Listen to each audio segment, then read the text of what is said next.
বিয়েটা ভালোই ভালোই হয়ে গেল। এখন বাসর ঘরে যাওয়ার পালা। বন্ধুরা জোর করে বাসর ঘরে ঢুকিয়ে দিল। বাসর ঘরে গিয়ে দরজা লাগিয়ে দিলাম। বউয়ের সারা শরীরটা যেন আমার কাঁপছে। বউয়ের কাছে যেতেই বউ বলল, একদম আমার কাছে আসার চেষ্টা করবে না, সিধা আমার ডালেগা। আমি বললাম কেন? বউ বলল, তোমার বিয়ে আমার ছোট বোনের সাথে হওয়ার কথা ছিল। আমি বললাম, তা আপনি এখানে কেন?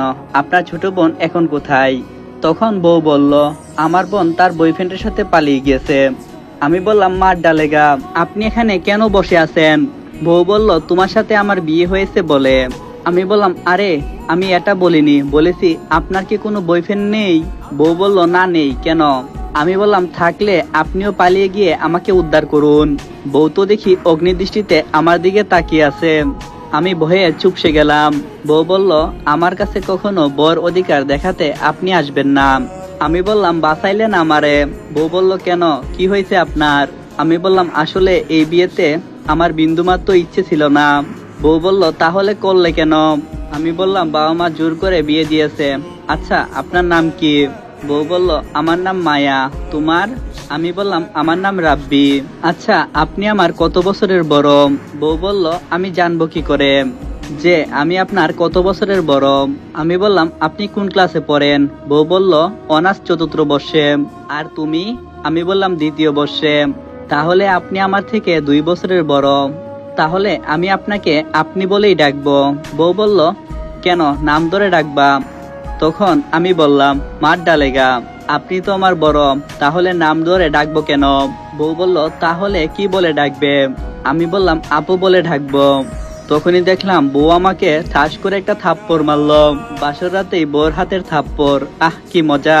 আমি একটু কান্না করে দিলাম আর বললাম, আমাকে মারলেন কেন? বউ বলল, বউকে কেউ আপু বলে ডাকে? আমি বললাম, তাহলে আপনাকে আমি কি বলে ডাকবো? মায়া বলল, নাম ধরে ডাকবে, ওকে? আমি বললাম, আচ্ছা আপু। তারপর আবার কি আরেকটা থাপ্পড়। এবার আমি কেঁদে দিলাম। বউ বলল, আরে বাবু কাঁদে না, আরেকবার আপু বললে আরেকটা দিব। আমি বললাম, আচ্ছা আপু। আর বলতে না পেরে আবার বললাম, আচ্ছা মায়া। বউ বলল, এই তো ঘুরবই। আচ্ছা, এবার ঘুমিয়ে পড়ো। আমি বললাম, কোথায় ঘুমাবো? বউ বলল, কেন, বিছানায়?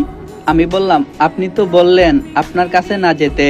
বউ বলল, ওলে আমার বাবুটা রে, বিছানায় ঘুমাবে কিন্তু আমাকে টাচ করার চেষ্টা করবে না। আমি বললাম, আচ্ছা।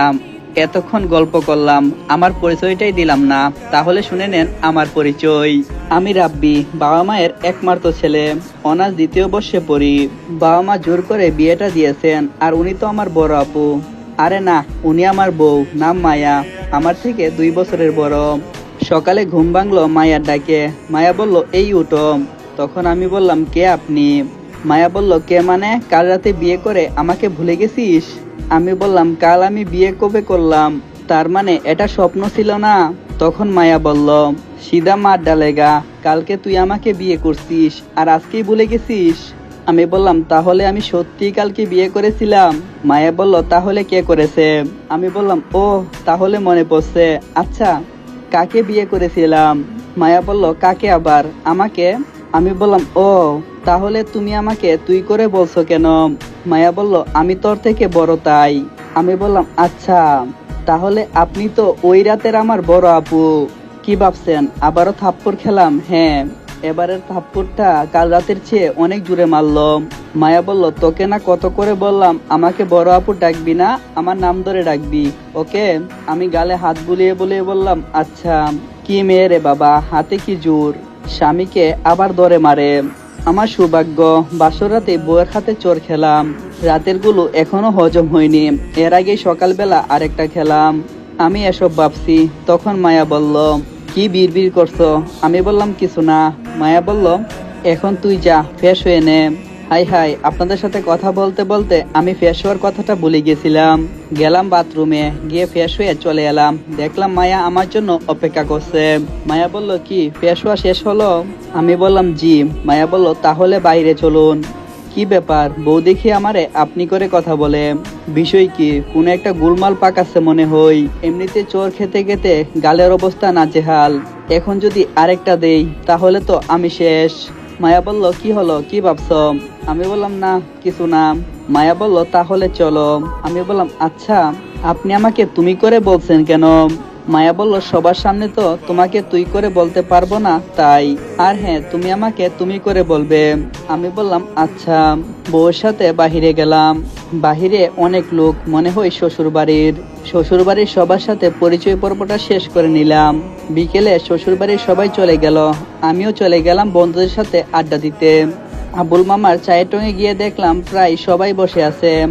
আড্ডা দিতে দিতে কখন যে রাত 8টা বেজে গেছে মনেই নেই। একটু পর আব্বুর মোবাইল থেকে একটা ফোন আসলো।